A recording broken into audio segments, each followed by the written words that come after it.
Welcome back. Today we're tackling a question many people struggle with. What do I do when I witness harassment or inappropriate behaviour? Being a bystander, seeing something happen and not acting, is often not about not caring. It's about not knowing how to act. It's about not knowing what to do or worrying that you're going to make something worse or feeling paralysed by the power dynamics at play.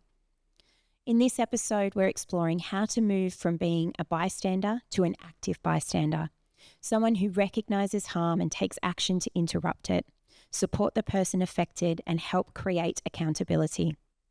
I'm delighted to be joined by two guests who bring different perspectives on intervention and response. Kathryn Fordyce is the CEO of Laurel House, leading vital work to prevent and respond to sexual violence across the north and northwest of Tasmania. She played a pivotal role in establishing the Tasmanian Family and Sexual Violence Alliance and continues to advise and support the implementation of the recommendations from the Commission of Inquiry into Tasmanian Government responses to child sexual abuse.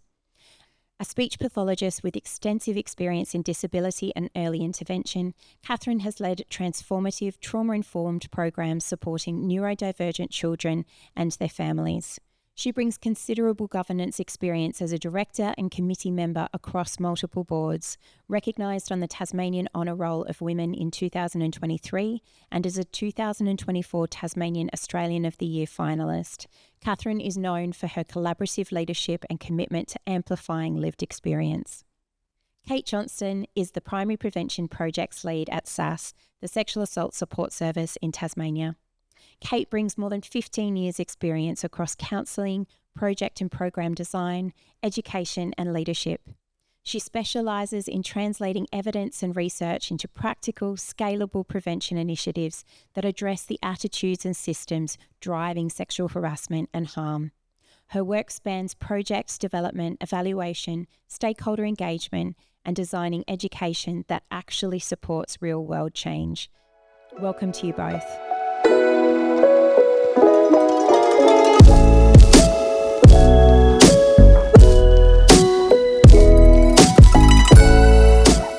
So welcome to you all. Thank you so much for being here today. We might just get started straight into the conversation. So we're really keen to hear from you both around how do you recognise harassment when it's targeting somebody different from you or who's not you? I really like to think about considering power imbalance. Power imbalance is the active ingredient when we think about workplace sexual harassment. And sometimes it's really important to consider, in Australian workplaces, power imbalance is baked into the model, right? We think about hierarchy, we think about the way employment contracts and industrial relations works.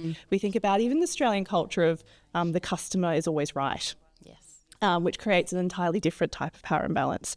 And so what we know from a lot of the research and the surveys that have been done in the last 15 to 20 years is that while we know most harassers are men, what we do know is that workplace sexual harassment impacts everyone. And we all bring our own difference in intersectional identity, and we all experience different varying degrees of agency and marginalisation. And often that agency or marginalisation isn't always visible. We can't make assumptions about what someone's level or degree of power might be. And so when we think about dismantling or disrupting workplace sexual harassment, we really need to focus on the different ways power imbalances play out in our particular sector, our particular industry, and our particular workplace culture. Yeah, absolutely. I think power imbalances, but recognising, I guess, in yourself what positional power you might hold in that context. As you said, everyone's got their own different characteristics or sense of agency that they might bring to that experience. Kathryn, is there anything you wanted to touch on? Yeah, I guess if I look back, thinking about early in my career, as an early career, I probably wasn't great at identifying harassment. It kind of needed to be loud and obvious, or it was directed at me. And I grew up in a socially conscious household. I went to a school where there was always a focus on, girls can do anything. And a really social justice kind of lens. And even still, I was in a context of, not always understanding the nuance and not always understanding how if someone wasn't like me, what discrimination or harassment might have looked like. And I think, there's been some really kind of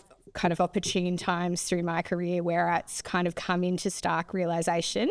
So one of the kind of key was when I went to the UK and I was living in the UK and I was working in the UK, and for all intents and purposes, it's a really similar environment, but actually it was, brought into stark reality that actually there's these cultural norms and nuances that even though on the surface I looked like someone like all of them, that I wasn't, and that I was too Australian, I was too loud, I was whatever the kind of thing. And as a queer woman in that environment, it was where I was working was regional England, is that wasn't okay either. And so there was some really kind of clear kind of glimmers into what it might look like for other people who had more significant experiences of marginalisation. I guess for me, it's the coin model of privilege and critical allyship for me that's kind of the key thing that's helped me understand why I was missing stuff. And so I think for me, it's kind of recognising that, that I have both privilege and marginalisation at the same time, and taking kind of really critical steps to kind of look at when I'm in a position of power on the top side of that coin in a situation, and looking at who's not on the top side of the coin in that situation, and then looking for the really kind of nuanced things, a shift in their body language, a shift in how much they're engaging in a conversation, someone who's choosing then not to join the social discussion that might happen in a break, or it's kind of looking for the withdrawal, or being alert to the banter, or whatever it might be that could be landing differently for somebody who is different to me. And so I guess for me, and I guess, what I'd encourage other people to be thinking about is, it's not something, in recognising harassment for somebody that's different to you, it doesn't just happen by accident. You've got to be really purposeful in terms of, taking time for training, like reading widely, engaging with people with lived experience, like talking genuinely to disabled people or sex workers or victim survivors or First Nations people, and actually taking that time to kind of see what did that situation look like from their perspective, and truly being able to try as you might to see what it might look like on the other side of the coin.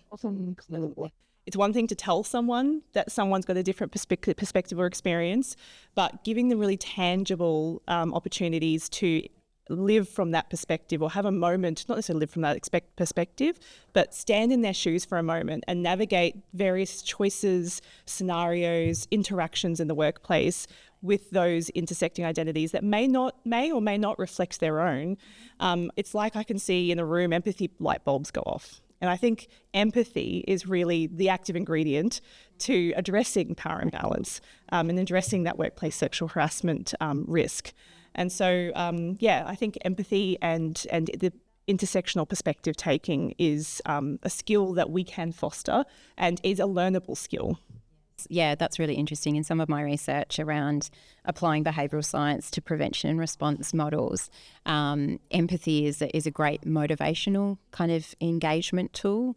So when we look at capability, opportunity, motivation to actually change people's behaviour and not just attitudes, it's that pull around empathy and what kind of exercises can we conduct to allow people to step into somebody else's perspective that is different to their own. But I think we've made some progress perhaps on maybe understanding intersectionality as a term, but at the practice, Kathryn, disagree? The practice is there's a lot of people that throw that they're kind of working from an intersectional perspective around, and my experience is that that's not always true. There's so many times that people think they're doing the right thing, that they're coming from an intersectional lens, but in fact that they really aren't, and they're coming from their lens. And I think I did some work with some training where I was exposed to the Robyn D'Angelo's work. So she writes about white fragility, and she talks about how progressive people who view themselves as getting it are actually the people that cause the most harm to marginalised people, because in large part their proximity to, and the fact that they don't actually kind of clock that they've got work to do, or that they're inherently racist, or they're inherently ableist, or they're inherently homophobic or transphobic, and that actually, you know, they've got work to do because they're positioning themselves in places where they're working alongside, they're trying to be allies, but in so doing they don't recognise that actually they still hold biases, and they're still not necessarily engaging truly in understanding what it looks like from somebody else's perspective. Yeah, so just to clarify my point, I think the term intersectionality is being understood. The practice of it is not I agree. is not effective. Well, I also think the practice of it is a journey, Of course, and is going to take time. And I think one of the things that is really important is creating a space where it's okay for us to do this imperfectly as we start, and to be willing to create a really psychologically safe space for all of us, because when we're trying to engage someone with intersectionality and reach empathy, empathy needs to be intrinsic. You can't tell someone to be empathetic. No, you can't. And so I think it's this idea of calling people into the space, into the conversation, allowing them to imperfectly engage with this, because when we do that and we allow them the opportunity to stand from another person's, hypothetical perspective, that's when I see the most powerful transformation, and the commitment, the shift in the room when we do this, the commitment all of a sudden to genuinely making change, and it's not having to be forced. Yeah. Because they've all of a sudden they do kind of feel like, okay, I can see now why this decision or this power imbalance might be impacting someone. And so I think the more experiential we can make it, and the more opportunities for someone to develop intrinsic empathy. I think the other thing about where you've talked there about being imperfect is also kind of encouraging people to, you might not have got it right, and you might not have got it right in the moment, and then you go away and you reflect on it. There's still a chance to go and repair that. And so to go back and say, hey, yesterday I overheard this thing, and what happened there wasn't okay.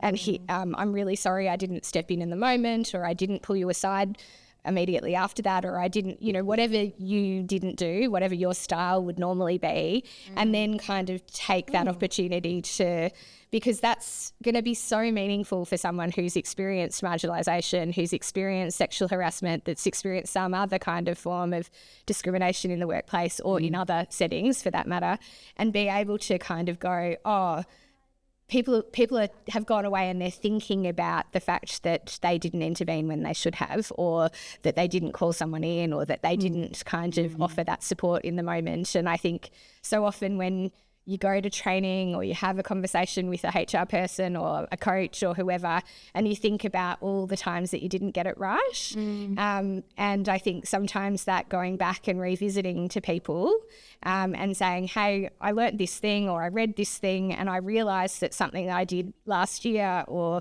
yesterday that I didn't handle that well, and actually as part of my cultural humility, as part of my learning journey, I actually just wanted to touch base with you to say I didn't do that as well as I should have, and I'm going to be better, and I'm going to be your ally moving forward.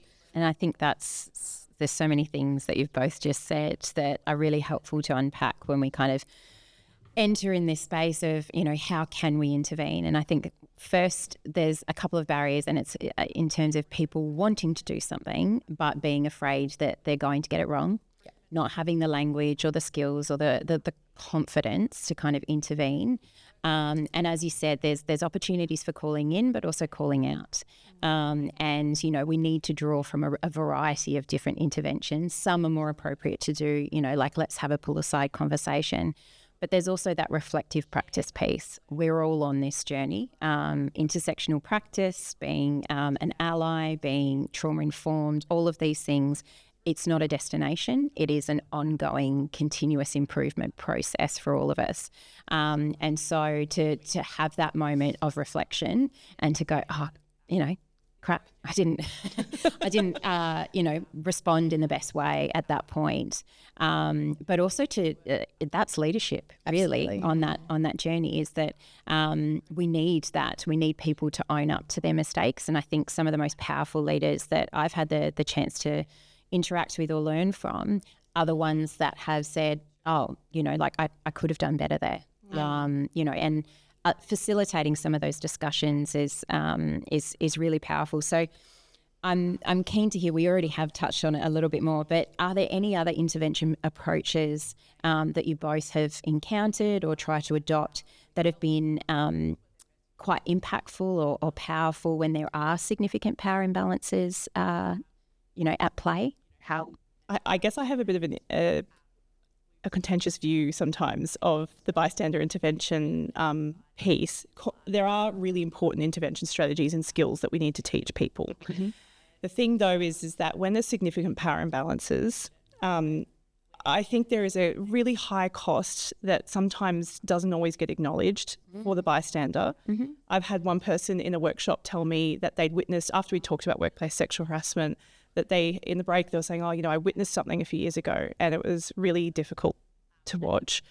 But in that particular environment, I felt like I was going to be sticking my neck out. Yes. And if I stuck my neck out, it might even go on the chopping block. Mm-hmm. And so for me, I think any conversations about suggestions or interventions has to be balanced. I view it like an equation. Mm-hmm. So on one side is the individual interventions, and we can all make a difference. There is absolutely value in that. But the other side of that equation has to be safety infrastructure. So if we're going to be asking people to do these things, we have to be making sure that there is an equivalent safety infrastructure so that there is safe ways for them to follow up, report, and I think sometimes that will bring the risk down of taking action. And I don't think the onus should be all on individuals to tackle power imbalances. I think that can sometimes be a very easy message to sell. But actually there needs to be a bigger, broader conversation about how do we scaffold and build safety for people so that they do feel confident to do something because they know there's an entire system behind them. Yes. Yeah. Thank you very much. Kathryn, is there anything you'd like to add to that? I think that it is, Kate's spoken there about inherently there are power imbalances, and I guess I have the privilege of being in a number of leadership roles where, I do hold power, positional power, role power, I guess in some ways because of who I am and my style. There's some kind of power, kind of, I don't know the right word, but that kind of, I'm someone who people perceive as being bolshy, probably. You're allowed to say it imperfectly. And so I think that there is some power that comes with that about people expecting that I'm going to call things out. And in fact, I think Kate's kind of comment is that, over time, considering when is calling it out, while that might be my go-to, that I'm someone who will welcome confrontation and that, I like a good argument, is that the approach that's always in the interest of the person who's being targeted in that instance. And so that more quiet approach, or the more gentle approach where you've considered that risk for both the bystander but also the victim, and thinking about how you can have more kind of quiet, steady intervention. And so there are times where, I guess because I've got such a strong social justice kind of core, is that I can be outraged on somebody else's behalf and want to kind of intervene. And so that kind of taking a step back and taking a breath and going, okay, what is that equation and how am I going to do that? And, it might be stepping in while someone's isolated. It might be supporting someone to have a natural exit out of a room. Hey, I need some help with this. It's thinking about those, and I have to be really proactive and considered about those those more gentle things, because my natural kind of approach is to be combative. And so I still don't get it right. And probably lots of people listening to this who are that kind of A-type personality people would kind of see that as well. And I know I was in a board meeting once where I was just so outraged about the way a group of marginalised people were being talked about. And I think, in that situation, I just kind of, bellowed that people needed to check their privilege. And then I'm kind of like, that wasn't particularly the most successful approach. And if I had taken that time to kind of stop and, reflect and think about how I could have perhaps approached that situation with more curiosity, or perhaps taken some time to have a conversation with the particular offending people, and come to provide some more education. And I think that for me, that is one of the critical pieces, that we need to be calling in things even when somebody's not in the room. And so there's the kind of, how do you respond in those situations where there's somebody being actively victimised, versus kind of calling out or calling in that kind of entrenched culture that allows for marginalised people, women, other groups for that kind of culture to permeate. And so how do you have those conversations even when those affected people are not in the room? Yeah. I really love the point too that you talked to about so many of the interventions are actually targeting the harasser. And I think sometimes the interventions that are supporting the person who's being impacted get maybe overlooked or not emphasised in the same way, because there's such a focus on calling it out, as opposed to like saying, hey, someone needs you for a meeting, you need to exit, staying in the room so that they have someone else present, whatever feels safe. Like, I think sometimes the interventions could be more, and I think also people feel more empowered or motivated to undertake those interventions if they know it's in support. And that acknowledges then also the potential power imbalance for the bystander as well. Yeah, absolutely. So I think that, and I also really agree with this idea that with, in the times that I've called behaviour out myself, I call it the most generous interpretation. And so I think it's a calling in strategy is giving someone the most generous interpretation of the event, because it really sidesteps resistance and defensiveness. And I think that it creates that psychological safety, and it opens up the door for the conversation. I think there's a couple of spaces where bystander intervention could be a little bit more broader, I think, and have a lot more empathy built into it. Sure. I think, what you've both touched on is, one, safety needs to be considered at the core. Yep. And I think that's the premise, certainly in any of the bystander programs that I run, is this is something that you need to feel safe in first. We're not asking you to interrupt in situations where you feel as though you are going to put your head above the parapet. Yep. But also context is really helpful. Yep. So being informed, because you've unpacked kind of more individual experiences versus kind of systemic experiences. There might be an immediate target in the room, or they might not be represented. So how can we draw from a toolbox of intervention techniques, apply empathy, make sure that psychological safety is being brought in, and then agency for the person that's targeted. So making sure, like, yes, I'm Kathryn, I hear a bit of a type A personality myself. Gee. Yeah, who would have known? We're all going to have different skill sets, biases, experiences that are going to inform kind of perhaps our natural preferences for how we intervene. And I think that's the really powerful piece about learning a range of different intervention types and tools, is that, yes, some are going to be more effective than others depending on the context. But where we can be led by the target or the victim survivor in that context, what is their preference in that context? We might not be able to have that conversation with them at the time or anything. But as you said, it's those small things like distracting and kind of, oh, do you mind coming with me for a moment? I just needed to ask you this question. But always delay when we're talking about 5 Ds or whatever it is of bystander intervention. delay is always that opportunity to go back to the person, irrespective of, so you might have, had that conversation with them in the round or as it's happening, but you can always follow up, 1 or 2 days later. Is it okay if I check in with you? Because what happens not okay. And, when it's more the systemic challenges, or if people aren't in the room, yes, I hear you about check your privilege, those types of things. But, actually there's an opportunity to go back and say, hey, how I approach that might not have been the best way, but what I really want to spend some time on is unpacking what happens there and how we might be able to be a little bit more conscious. And that I think it's that learning opportunity that we're going back, that we're, creating that space, but creating that space for other people to reflect as well.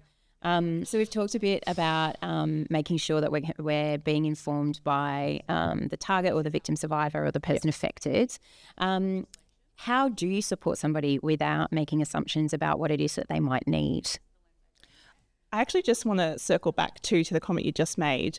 I think we always make the assumption that there's an individual impacted, and yet what I hear a lot of is the wider impact, and that often the impact is on people who've witnessed it, who are around it, that there's a lot of considerations for how impact is. And I think the positive duty, the new framework and legislation really speaks to that, that you don't need to be the person directly impacted to be someone who takes action or is experiencing workplace sexual harassment.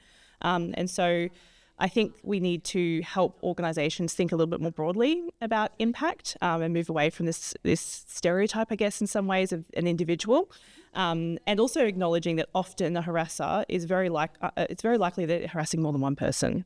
We know that statistic is there. So sometimes when we're working with one person, we have to also consider that there's potentially another person involved or other people involved who've been affected. And that can become complex, trying to work out how to consider those needs of people, because they all have their own intersecting identities and different concerns about power imbalances and how taking action might impact them, and how potential risks of victimization might impact them. And so I just think it's worth acknowledging that too, that it's often not a singular, isolated, discrete situation, and that there's a huge amount of emotional intelligence involved in navigating it, for people who are bystanding and intervening, and also for organisations responding. Mm-hmm.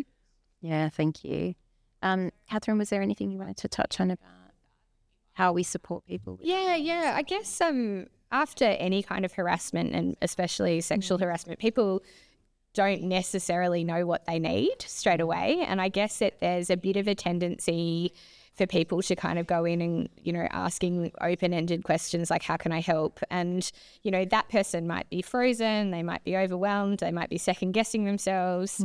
So they don't necessarily know with an open-ended question kind of what it is that they might want or need. For some people, this might be the first time they've experienced something like this. For other people, they may have a long history of either, having experienced abuse in childhood or other experiences of sexual violence, family violence, other kinds of discrimination. And so throwing them an open-ended question when they're in shock may not actually be particularly helpful. So I guess, my experience, and I guess what we try to tell people in, the training and things that we run is, try to slow down that moment and, work to ground them, work to kind of validate what's happened for them and stay calm, be a steady presence and help them feel like you've got time for them, that you're emotionally present, that you're psychologically present, that you're there physically to support them in what they need, and, getting a cup of tea, getting some water, some of those things, going for a walk, checking what temperature they want the room, so some of those things that kind of are around, creating some kind of physical safety and emotional safety. And then I guess kind of moving into kind of gentle, manageable choices. So sometimes, would you like things like, would sitting here be for us to sit and have a chat, or do you want to go for a walk? Do you want someone to be with you, or would you like to be alone? So being able to offer some different choices, and then choices around, what is the next step and when am I going to check in with you next, and those kinds of things, because, for many people, they're in a state of, I can't believe that just happened. And so, we often talk to people about, you're in your fight and flight or your fight, flight, freeze brain. And so your kind of cortex isn't working because you're operating from that kind of primitive brain in the center. And so being able to kind of think and process and conceive of what you might want or need isn't something that necessarily can happen in the moment. And I know that some people will think about what I've said and think, oh, well, that sounds like something very dramatic's happened.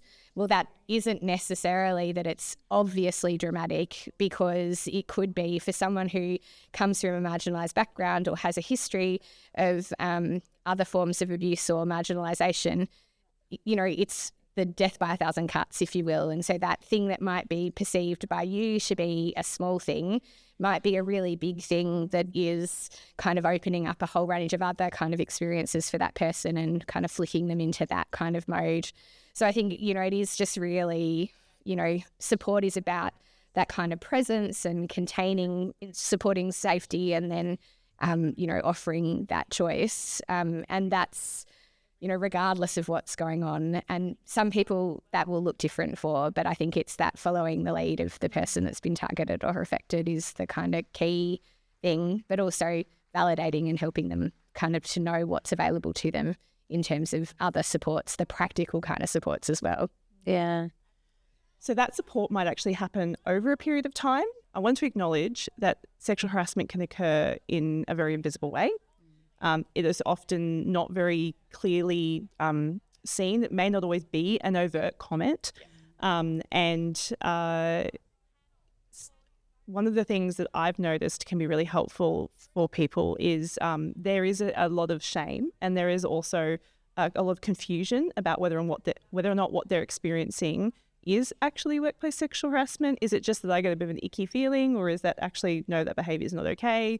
I think we can also show a lot of leadership in our support with naming it, and in a really sensitive, gentle way, but it can be very validating. And that might take a little bit of time for someone to then really make sense that, oh, okay, this is what's happening to me, and then be ready to have the conversation about choices and options. There is also a role, I think, though, in a balance, because the new workplace health and safety guidelines and frameworks views workplace sexual harassment as a psychosocial hazard. And as employees, we have an obligation to be reporting hazards, near misses and incidents in terms of workplace health and safety and the psychosocial hazards. So while we need to be guided by the victim, we also need to hold that really in balance. And again, that's a bit of a balancing act. And this is again where that equation with safety infrastructure becomes so important, because it means that there are a variety of options that can really reflect what that victim needs. There needs to be formal and informal, external and internal reporting channels. It needs to be named and anonymous. Because at the moment, if the only option is I have to go to my manager or the HR person and it's a team of 10 people, that doesn't feel safe. No. So if we want people to feel like they can do something and that they can access supports, we need to make sure that we've really got robust safety infrastructure. I think there's a couple of things with, while we're talking about bystander intervention, I think the flow-on effects around how we respond generally. So, there's trauma-informed principles that have just been unpacked in the conversation so far, and, living and breathing those principles, which is a practice over time. It's not something that is, it's not a badge that you get at the end of the day. It's something that's learned, but that safety and that interplay or connection with a safety infrastructure, we cannot have bystander intervention if there's not an enabling environment to do that. So, to have policies and procedures that actually outline a range of different examples of what constitutes sexual harassment. So we don't have this of like, it's not serious enough to report, or, what happened. If that icky feeling's there, it's not okay. Yeah. And positive duty is really clear that intention is irrelevant. Yes. And it's about impact. Yeah. And I guess then it goes back to that question about not making assumptions about how something may or may not be impacting an individual. But then we also have to think about, if there's someone sitting at the reception desk witnessing that, is there an impact on them? and how might that impact their confidence to report behaviours they're not comfortable with. I think there's some, I think I really loved what you said about the connection with occupational health and safety law or workplace health and safety law, depending on what state or territory you're in, is that those psychosocial hazards and risks encompass not just sexual harassment, but broader forms of bullying, harassment, discrimination. Yep. And for those organisations that perhaps aren't necessarily kind of buying into the human rights or social justice approach as to why we need to support our staff, might have a really strong history around prioritising safety. Yeah, agreed. Now, the definition, so your traditional OH&S approach around kind of like, be careful lifting that box and watch out for that spill over there, that's clearly broadened to consider, broader well-being, mental health concerns, and a range of different behaviours in the workplace. So, there's really clear levers for organisations to look at some of these issues to one, update policies, procedures, make sure people have appropriate training, look to see whether or not you do have, anonymous and named reporting options. Are you consulting with people? All of these things are factors that contribute to that enabling environment, so that when something does happen, either the person affected or somebody else that may have witnessed it knows that there are those options. So there is that obligation. While we've talked about perhaps interventions that individuals can use, there's a whole range of tools that organisations can and should be using because they have an obligation to do so. Absolutely. So I think, even if it's the admin staff member that may have witnessed something and the target doesn't want anything to happen, a lot of the work I do with organisations is around, okay, well, how can we have some more informal conversations with people? I think it's informal options that are rarely utilised. We like to come in with the stick. And unfortunately, there's been a lot of HR practice that's been developed over time that says you can't do anything as a leader until somebody makes a report. No. Yeah. Agreed. Let me be very clear, you can. Yeah, absolutely. And I think that's so important because it happens so often, and you hear it talked about so often around, this was raised in supervision or this was raised in a one-on-one catch-up, but they don't want anything done about it. But as a leader, you then can't unhear that, and you've got an obligation to ensure that something is done about that, both, in relation to perhaps an individual person, but what is the system, what is the environment, what are the policies and procedures that have enabled that environment such that thing, whatever it was, has happened.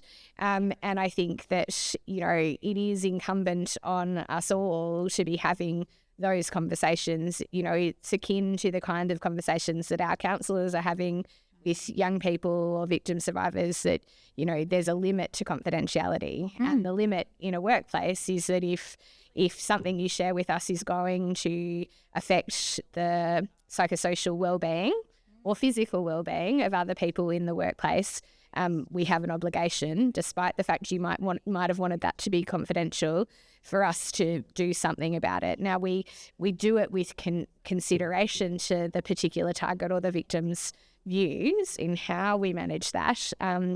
So it's very much about the how, not if. Yes, absolutely. Still have to do something. You can provide choice and control even when there's limited choice and control. Absolutely. Yes.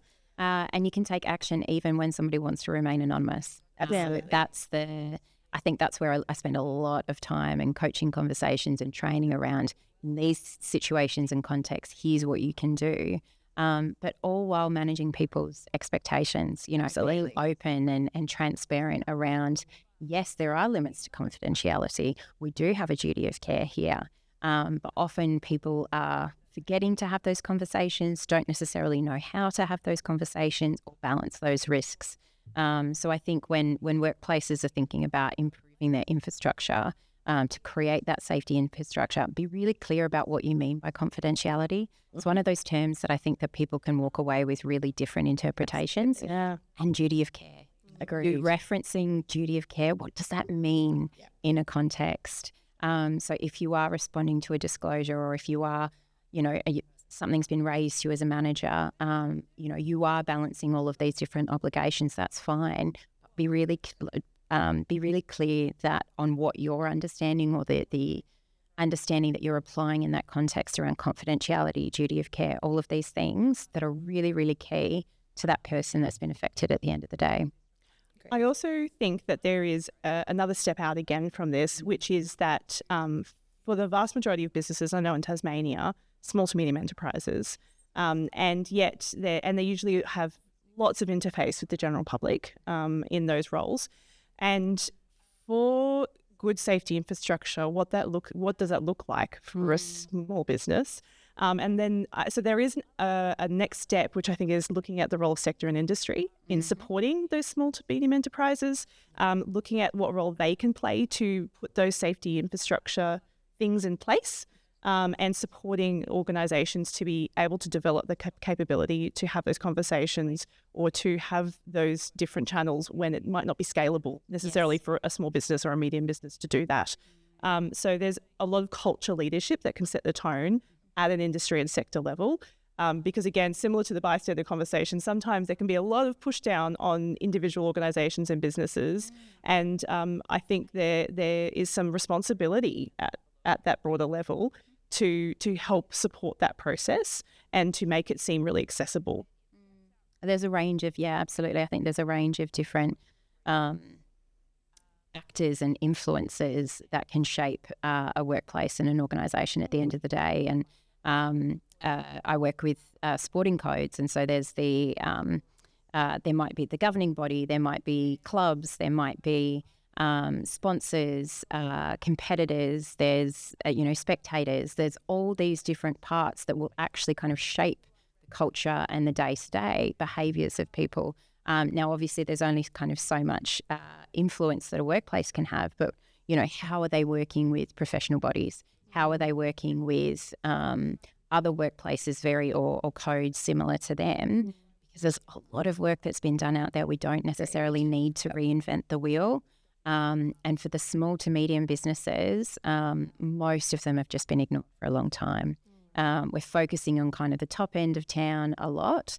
But there's limited opportunity. And I think this is where some more resourcing would be really helpful to prioritise how do we make sure that those really, from sole traders to small organisations where there might be 20 people, how do we enable them to understand all the complex legal obligations that they have? How do we strip it back and simplify it around, let's just make sure that you have a safe and respectful working environment so that people can speak up if something goes wrong.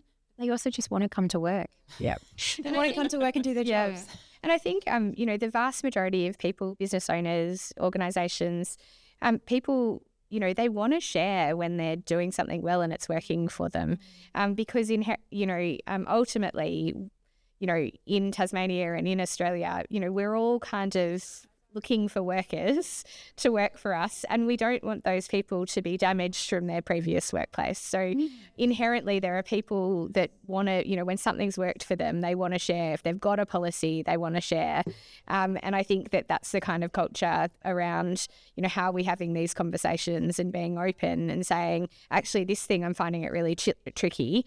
Or this thing we're doing really well and this is what's working for us. I think those kinds of opportunities and communities of practice and chances to be able to kind of share, good, bad, indifferent practice and kind of be on that learning journey alongside other people, other organisations, other businesses that are in similar situations. I like to talk to people about the fact that while we all work in a workplace, I'm actually a consumer and a client and a customer of many workplaces. And in the dynamic of the customer is always right and client first, we can actually all individually have an impact on many workplaces as either a bystander or as expecting certain standards of safety, respect and cultural norms. And that's something we can all do. And it holds a lot of power when we're doing it as the client or the customer. And I think that's kind of a lens that often doesn't get looked at either. And it's something where I think I can have far more impact if I'm thinking about the number of businesses that I'm engaging with as a client and a consumer versus the one place that I work. And I do, I mean, I know that I actively make choices, and I've got friends who actively make choices to avoid businesses where I know that the environment is such where people have experienced sexual harassment, or people have, you know, they're conveying other attitudes of marginalising groups that are more predisposed to, well, that are at greater risk of experiencing sexual harassment. So, you know, we are all consumers and we can make those decisions. And so I think that it is then incumbent on all of us to take those actions where we can. Thank you to both our guests for sharing your experiences and insights about bystander intervention. The key message I want to leave you with is this: you don't have to be perfect, and you don't have to be fearless, but you do have choices. Even small actions such as checking in privately with somebody, naming what you've noticed, or simply refusing to laugh at an inappropriate comment or joke can really make a difference. Intervention becomes easier when we practice it, when we see others doing it, and when our workplaces make it clear that speaking up is expected and supported. In our next episode, we'll explore how harassment and discrimination affect people differently based on their identities and experiences. We'll talk about creating support systems that actually work for diverse teams. Thank you for being here.